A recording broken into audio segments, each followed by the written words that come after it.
now? Well, it is Friday, and I want to say happy Friday to those who are out there. This is Reshaunda Thornton.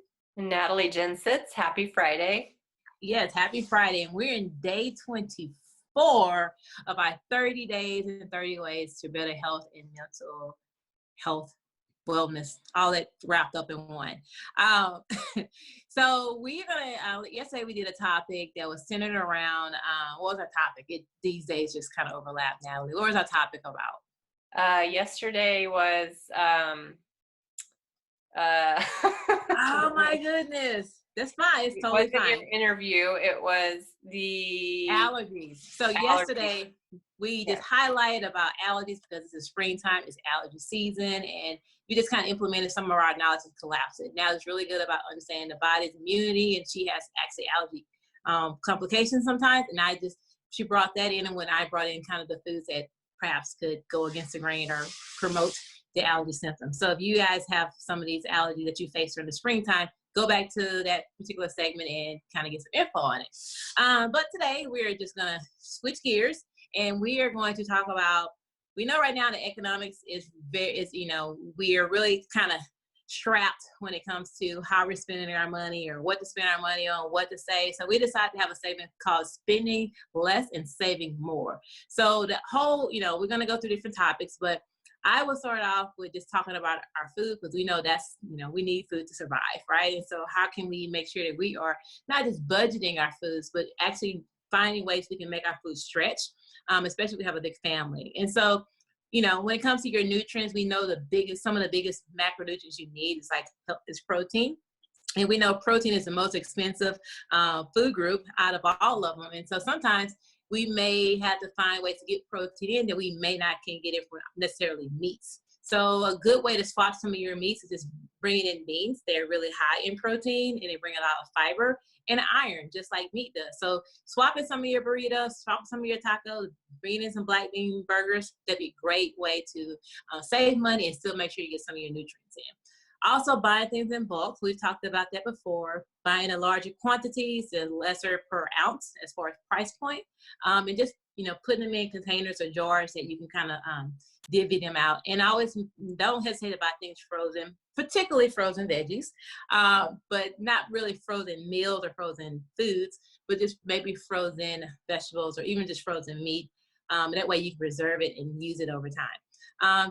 If you have a garden, it's springtime, start getting back there, get your green thumb, start growing some of your vegetables. You can definitely save by doing that. And just start, even knowing there are organizations out there called co-ops where you can kind of come together with other consumers, and you can help, promote local farmers and local markets by coming together to where they send you foods on a weekly basis, and it's at a better price. And those are co-ops. So just try to find ways so you can kind of, pick around your budget so that you're not overspending and you're still getting in the healthy foods that you need during this time. Yeah, Reshaunda, the other day I went to my garden plot from last year in the community garden, and I was surprised to see a little forest of cilantro there. So I had so much I didn't know what to do with it. So yesterday I threw it in the food processor and made some pesto, and then Nice. put it in the ice cube tray so I can stick it in the freezer and just take it out in smaller quantities as I need it. Good stuff. There you go. Beats buying it, because I know buying it fresh, I mean, you save at least $15 on that just alone. Yeah. When you think about how much you got and how much you have to buy it. Yeah. So yeah.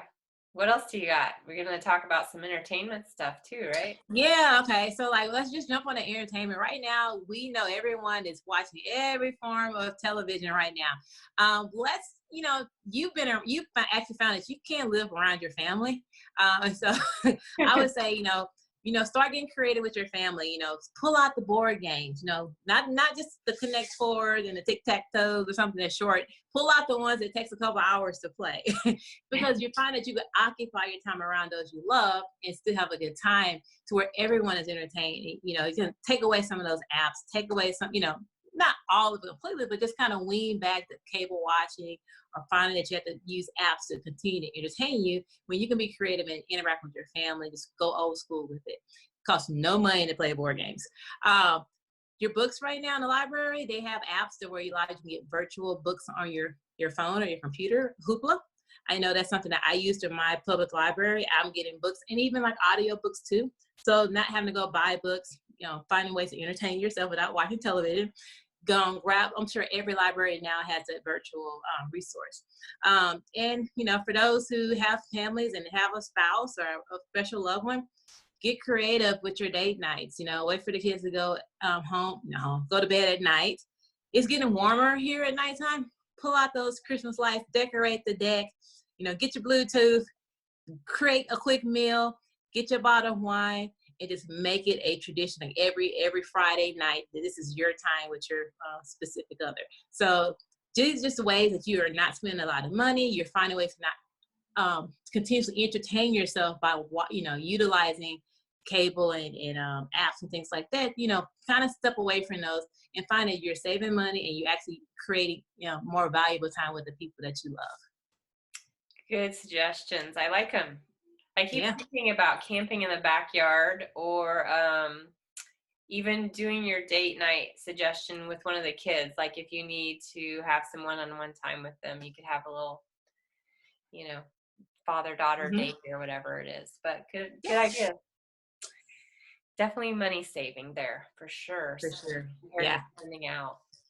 So I'm going to talk about a few of the daily habits that we have that you might not really think about as money saving, but when you think about the resources that you're normally using, you can definitely be saving money. Like something I'm not very good about, but taking shorter showers. I love my showers, but if you take shorter showers, you're going to have a lower water bill. Same for like not running the water while you're brushing your teeth or washing the dishes, having it on constantly. Wash your towels and reuse those for the kitchen and clean up instead of using paper towels. I always kind of go back to like, what did they do back in the day before they had all of these conveniences, Good thought, yeah. They survived. They didn't have paper towels. So what can you do instead? Think about cloth napkins, reusable, I like the reusable silicone bags for my fruits and veggies instead of like the plastic bags, and they're freezer safe. So they're very versatile and I like those. It's worth the investment. Yeah. So little things like that as you go, just stop and think, do I need to do this? Or do I need to, keep buying this? Or can I find a more reusable resource? So all of these things go back to your money and your budget, right? The foods, the entertainment, and the daily habits that we have. There are ways that you can fine tune your budget in general as well. And I don't want to skip over that. So you can look at using apps like Good Budget or Mint. There's so many different apps out there. I'm honestly not sure which one is a favorite. We use Good Budget right now, but we're looking at some other ones. And it helps you be more aware of your expenses and look at what you might want to scale back or be able to scale back, and just keeps you more accountable that way. Also, if you're shopping online, an app and a website called Ebates that is now called Rakuten, Rakuten. I can leave a link in the thread, and it helps you save a lot when you're buying online. It's like a no-brainer to do that. And just yeah, it's awesome. You get money back. I get cash back. I've got a couple $100s over the past couple of years, so it's not a huge amount. But I mean, if you're buying this stuff anyway and you need it, and then you're getting cash back for it, hey, why not? So, but before you go buying online in general, stop and say, do I really need this? And I was gonna say, don't just get this because it's on sale. Like, actually, do you really need this? Because that's how coupons and all that get you, because things, I need this. You probably save more money when you don't buy it sometimes. Right. And just maybe sleep on it and decide, do I really need this? I have to catch myself a lot. Just, pause. And then think about if you're using your budget app or whatever you are to figure out your budget, then look at it and say, this is the amount of money you might be actually saving money now from not spending on food out, meals out, and gas and all of those things. So look at that and say, do I see this money physically in my savings somewhere? If you don't, then you need to call yourself out and figure out why not? And make sure you're um, being a little more accountable for that. So also, last but not least, as far as money goes, think about like I guess you'd call it an online course or a course called Financial Peace University by Dave Ramsey. And we did that through our church, and that was really good. We're still working through the process, but it was definitely helpful. So there's lots of resources out there. Yep. Help. And speaking of resource, honestly, when I'm looking at my bank account, like I am not spending half the amount of money that I usually spend. I think about what I'm spending my money on.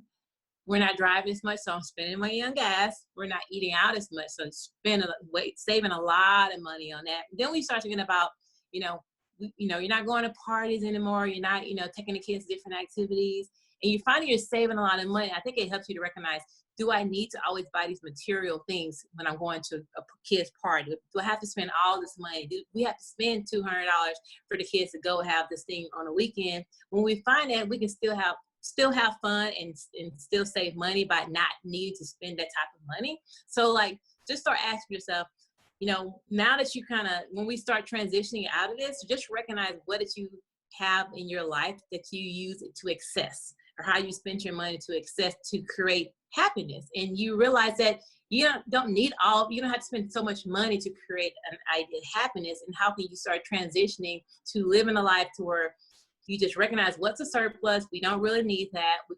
Now you're creative, you can find ways to still enjoy yourself and spend time with your loved ones without always having to spend a buck. And I just started living life a little bit more simplistic, because I think right now we've been able to kind of pull up what's most important in our lives right now. So how can we keep that and transition that thought process and those actions when we come out of this? At the end of the day, we're just wanting to help you guys, recognize how we're overspending in some areas, and how can we, we can tune it down a little bit and be fine with life. So how this is the opportunity right now to just even recognize that, take this time and just see how you can embed it moving forward, when we are able to kind of have some of the freedoms that we're used to having prior to this. So we hope that this is, again, as always, beneficial information that you can just not hear, but you can apply. We're all in this together, and we're alone together. But if we keep having these conversations, keep these ideas going, we're only going to help each other now and then when we are kind of out of this. So hope you guys enjoy your Friday. We will be back here again on Saturday, coming with some fun topic that will definitely be as beneficial as today. So enjoy your Friday, and we will talk to you soon. Bye, guys. Have a good one. Bye-bye.